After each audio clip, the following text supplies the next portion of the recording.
Okay, welcome to my Space Invaders documentation. The theme for my Space Invaders was Godzilla taking on the military. It's quite a simple game, but I'm going to go through it anyway. So, first off, we have all these sprites, and there's quite a lot. When first creating the game, I used a test sprite, which is the sprite player here. It isn't actually a part of the game, however, as I said, I used it for a test, so it's just a circle, white circle, but it has no meaning to the game.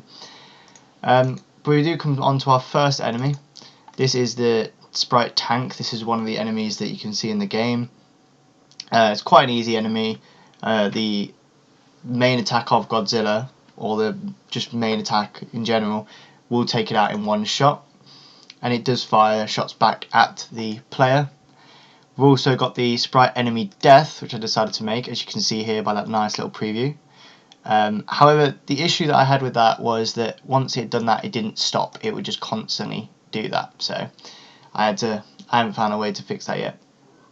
Skipping this sprite character, that was for the test as well. We come on to the sprite shot, which is the laser shot. As you can see here, it's got a weird kind of animated effect to it. We then come on to the sprite flame, which is the main shot of Godzilla before he gets his power up. So the shot before the laser is the power up version. Then we come on to the main player, which is Godzilla himself, and as you can see, it's a top down view, so this is from the back kind of perspective and downwards. Then we have the powered up Godzilla, which as you see is the blue lines indicating he's going for a laser. Then we have the sprite tank shot, which is just an oversized bullet really. And then we move on to the chopper shot. However, I never made it this colour. I decided to go back with the other one, just to keep continuity. But that's the shot I was going to go with, but things change. Then we come on to the building. So I wanted to do like building / walls for the thing that they hide around or behind, should I say.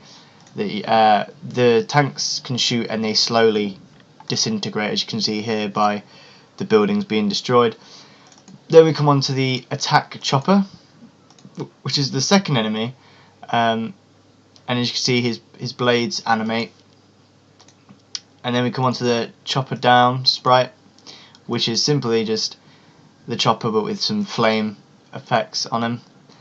The militia I was going to make, but I just didn't finish making it, so instead I just left that. And then we have the power up barrel, which is just a barrel with a radioactive symbol on it. It looks a bit disintegrated itself already.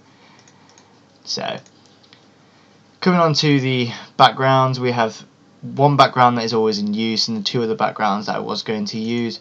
This black background was just going to be the opening for the menu, but I didn't get around to making it. This was going to be for the desert, but I didn't make a level for that. And this is the main background, which is simply just a road with a pathway on the side, like a highway sort of thing. It gives a bigger playing field, I guess. Then we come on to the paths. For this game I had to make a path, and as you can see here, this is quite a small basic path, but every enemy follows it.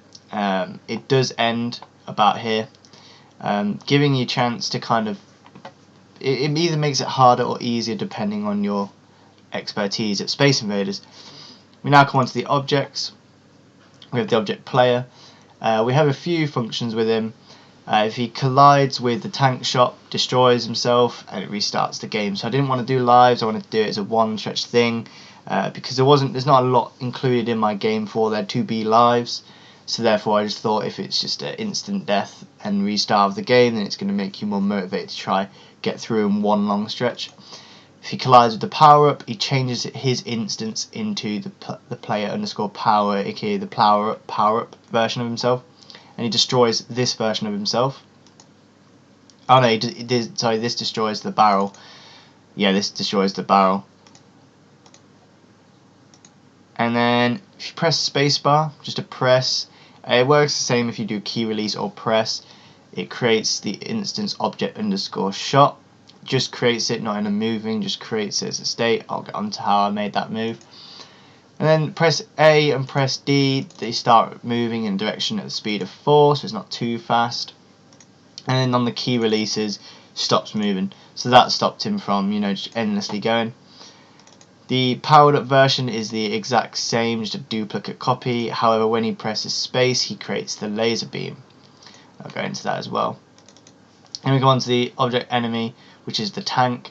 Now, the chopper is the duplicated version of these events and actions, so I will show, but I won't go into much detail. But upon its creation, it is set on the path of the instance, which is the same path for all of them, just a simple Space Invaders kind of path.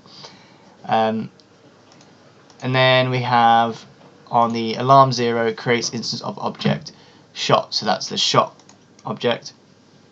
And then here we come on to a step event, and the actions are with a chance 1 out of 50 perform next, and it has this little thing here. And what it's basically doing is saying there's a 1 out of 50 chances of the basically the object T shot being spawned. So therefore they don't all shoot at the same time, and they shoot randomly and so on. And then if the enemy collides with the shot of Godzilla, the flame, he will just die. I didn't add the laser beam for this one just because there isn't a level where he may see the laser beam until the final level, but I did not get around to doing all that. Then on the chopper, as I said, it's the same kind of thing, except this one does have a laser beam shot, and with the chopper actually takes 2 shots to kill with the normal regular fire shot of Godzilla to make it a lot harder. So instead, the collision with the shot changes it into the chopper bang, which is the chopper that had the flames on top. But however, the laser beam just destroys it instantly, so that's why you want to get the power up. Chopper bang again is the exact same. There's no real difference. Then we have the enemy death. I just put that in for the tanks because the tanks bugged out, so I had to make a way to kind of fix it, and that was by running a death sequence that actually you never see because the shot destroys the instance instantly, sorry. So you will not see it. But it does set the score relative to 10, and that will play a big part. The shot has a create, and this is how I made them do it for all of them. I aimed them upwards in the upwards direction upon creation and on the speed of 12. So basically when it spawns in, it is always moving at the speed of 12 until it is either stopped by something or is destroyed. If the flame collides with the object enemy, it destroys itself and sets the score to 10, so it adds 10 onto your score, and that is relative. So then it just adds onto your score and doesn't make a new score. If it is with chopper, it destroys itself, and chopper bang, it destroys itself. That's just so the shot didn't continue going forward. I had that issue quite a lot at the start. The tank shot, a lot the same. Upon creation, it's going down, however, at the speed of 12, and this is because the tanks are shooting downwards where you're shooting upwards. The normal shot, well, I think this is the flame shot, just destroys itself if it hits this shot, so the shots kind of cancel each other out, which is good.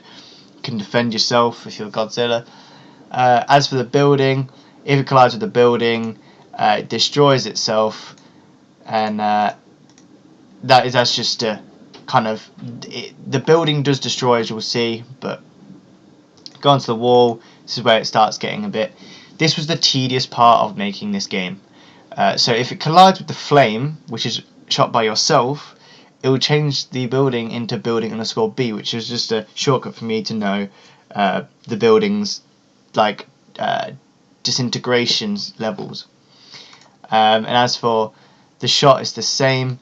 And this is because, as Godzilla, if you use your flames at least, you can destroy your own wall, which is something that you should be nervous of, and you can't just spam shooting, so you have to actually be like clever with your shots.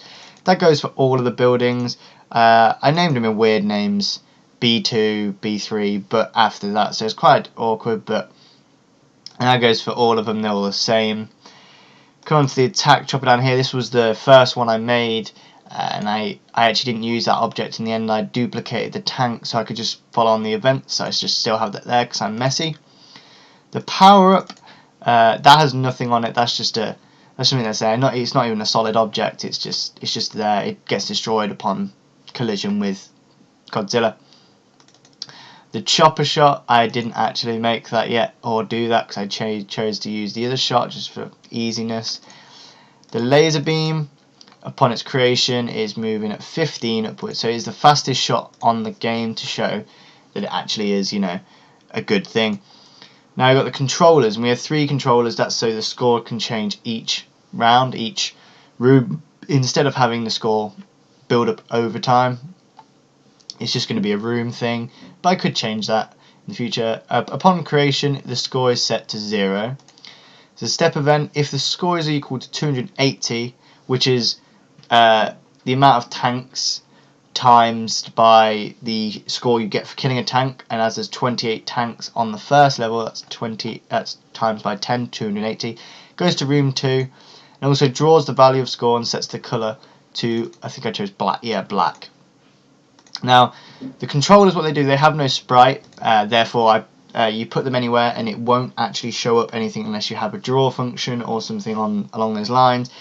This is how score is generated or health is generated, so on. And these are all duplicates of each other, except for the only difference is each room has a different level score to go to the next room. This is 170 because there's only 17 enemies, and room 3 is 340, as you can see here, because there's much. And on this one just ends the game once you've reached that score, because that's it over. There's only 3 levels. You may be wondering though, why is there only 17 enemies on level 2? Level 2 should be harder. The normal shot that Godzilla shoots on level 2 doesn't do as much damage as it did on level 1, so in a way it is much harder. Looking at the room design now, it's quite simple. As you can see here, up top left you can just about see the controller. That little symbol is just a stand-in. It will be nothing when you see in the game. As you can see here, the 28 tanks, they move down in this formation. You can see the walls, you can see Godzilla there. And I used the same room each time, just changed, you know, little details like the enemies really. Here you can see the choppers. There's the 17 choppers, and the final room is the mass. So yeah, that is the going through everything in the game, the documentation. And I'm now going to try play it.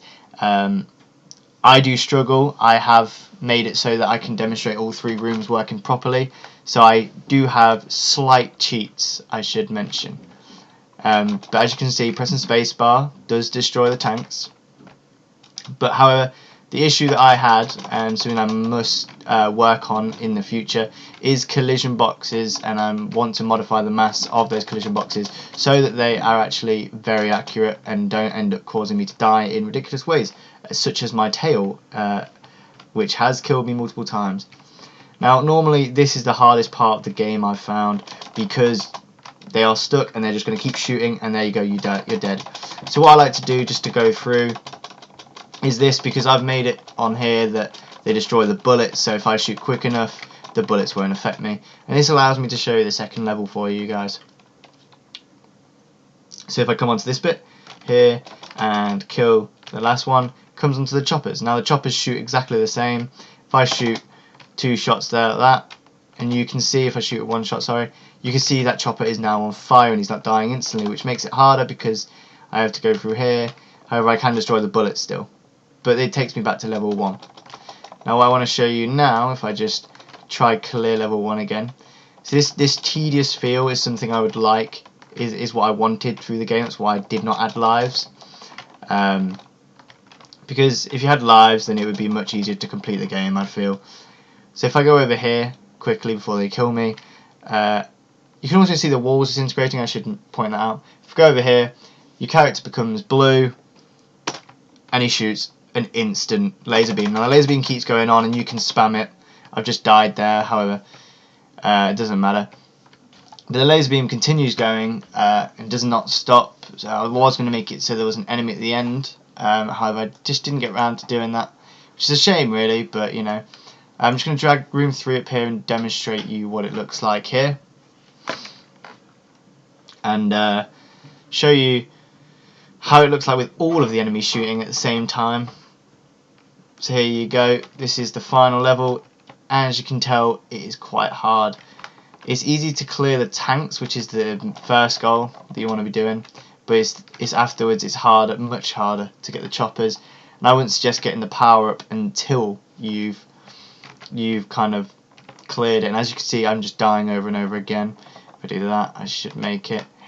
I don't know if they kill the tanks. No, they don't. So I've still got a few things to fix. But however, yeah, it does work as a game. It is Space Invaders. People who've played Space Invaders will know the game, just like the gist of it. You can tell that is the gist of Space Invaders. And I'm quite happy with it. The only improvements I would make is fully finishing the game with a menu, sounds, and a boss at the end. And also possibly adding in another enemy, just so it can, you know, add things up and adding a better kind of loot drop or power up drop than what I did have. But I'm happy with what I've got. It's very good. I put a lot of effort into it. As I've shown you clearly what's what in the game and how I've done it. So yeah, thank you for watching, and I hope you enjoyed.